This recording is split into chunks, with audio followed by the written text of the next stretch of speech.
प्रिय छात्र और छात्राओं, मुझे आशा है कि आप अपनी तैयारियों में जुटे होंगे और सीबीएसई बोर्ड लगातार आपके साथ बना हुआ है। आपको जो जो आपकी समस्याएं हैं, परेशानियां हैं, उनका निदान करने की लगातार कोशिश भी कर रहा है।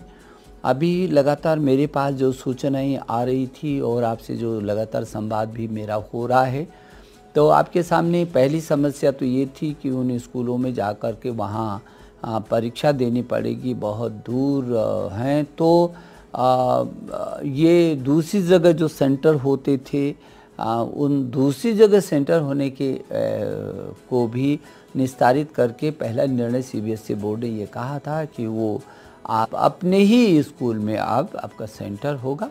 तो ये काफ़ी कुछ सहूलियत आपको मिली होगी कि अब आपको दूसरी जगह, दूसरे केंद्रों पर परीक्षा देने के लिए नहीं जाना पड़ेगा।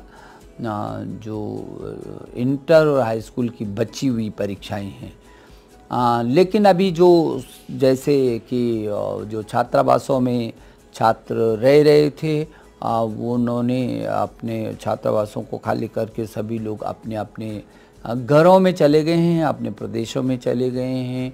उदाहरण के लिए नैनीताल से पीछे के दिनों में केरल लोग गए, इधर से तमिलनाडु गए, तो तमिलनाडु से पंजाब आए। तो एक जगह से दूसरी जगह हज़ारों किलोमीटर की दूरी करके और बच्चे अपने अपने घरों में पहुँचे हैं।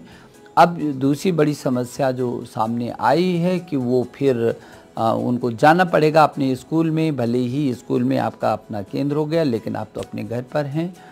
और अभी चाहे वो केबी का हो, चाहे वो नवोदय स्कूल के भी लगभग 3000 छात्रों को बहुत सुरक्षित इस बीच हम घर तक पहुंचा पाए थे। तो ये सब की समस्या को देखते हुए अभी सीबीएसई बोर्ड ने ये निर्णय लिया है कि जो छात्र अब जिस जनपद में जहां पर है, उसको अपने संबंधित स्कूल को सूचना देनी पड़ेगी कि वो उस जनपद में है और उसको उसी जनपद में परीक्षा देने की अनुमति दी जाए। तो आप अपना जल्दी से जल्दी आप जिस जनपद में हैं अपने स्कूल को बताइए और बताइए कि आप वहीं पर परीक्षा देने वाले हैं, देना चाहते हैं। तो सीबीएसई बोर्ड ये कोशिश कर रहा है कि हर हालत में आपकी सुविधा के अनुसार उसी जनपद में आपको परीक्षा देने की अनुमति होगी। जून के प्रथम सप्ताह में आपको अपने स्कूलों से लगातार संबंध करना पड़ेगा, ताकि जून के प्रथम सप्ताह में आपको ये पता चल जाएगा कि कौन से आपके जनपद के कौन से स्थान पर आपको परीक्षा देनी है। तो अब आप बहुत चिंतित मत रहिए, ये भी बहुत अच्छा निर्णय आपके पक्ष में हो गया। आप निश्चिंत होकर के पढ़ाई करिए। और मैं अभिभावकों से भी कहना चाहता हूँ कि उनको काफ़ी मानसिक दबाव रहा होगा, चिंतित रहे होंगे कि अब जब परीक्षाएं होंगी तो बच्चों को सैकड़ों किलोमीटर, हज़ारों किलोमीटर दूर किस तरीके से वो जाएगा और फिर कैसे करके परीक्षा को देगा। तो आपकी भी ये चिंता कम हुई है। अब आप पूरी तन्मयता के साथ छात्र के साथ जुटे होंगे, मुझे आशा है।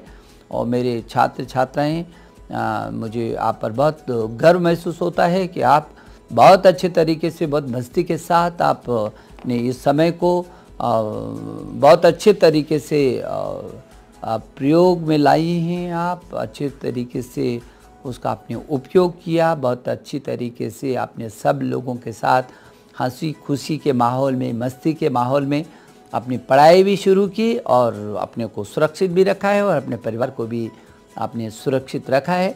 तो मैं फिर आपको शुभकामना दे रहा हूँ कि जो अगला एक के बाद एक, एक के बाद एक, एक के बाद एक जो आपके पक्ष में ये निर्णय हो रहे हैं, ये आप इनसे खुश तो होंगे ही, लेकिन उन निर्णयों को अपनी और अच्छी योग्यता बढ़ाने की दिशा में आप और मेहनत कर रहे होंगे। मुझे आशा है, भरोसा भी है आप पर कि आप बहुत जो आपके प्रश्न पत्र होने वाले हैं भविष्य में, उसको बहुत अच्छी तरीके से आप देंगे। मैं एक बार फिर आपको शुभकामना देता हूँ।